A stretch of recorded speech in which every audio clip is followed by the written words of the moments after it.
Assalomu alaykum hurmatli obunachilar. Yana bir Damas pikap mashinasini qabul qildik. Bunga qilinadigan ishlarni birma-bir ko'rib chiqamiz. Xo'p. Torpedkani shu izolyatsiya qilmaydigan bo'ldik. Torpedkadan tashqari full variantda o'zgacha qilib qiladigan bo'ldik. Yechintirib bo'ldik почти. Xo'p, bu akamizga qanaqa uslubda qiladigan bo'ldik? Uslubimiz shundan iboratki, xo'p, 1 silo 3 mm lik tashab turib, har bitta kanallarga, qovurg'alarga ikkinchi qavat vibroizolyatsiya ustiga blacktooldan tortadigan bo'ldi. Buni salon koja qilamiz, standart qilib qop-qora bo'ladi. Patologiya ham o'zgacha qilamiz, rombeli qilib qilamiz, RV emas bu safar.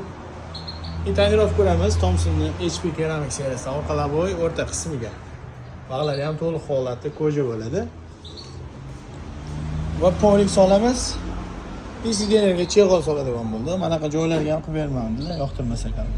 Ular shunaqa gaplar, bitgan holatini keyingi postga joylaymiz. Shunaqa xizmatlar bo'yicha aloqaga chiqarsizlar, pastda nomer qoldirib qo'yamiz. Birma-bir joylab bo'lamiz. Bo'lgan ishlarni kimga qiziq bo'lsa kuzatib, bizga like, qanaqadir kommentariya, reaksiyalar qoldirishingizni chiqmasin.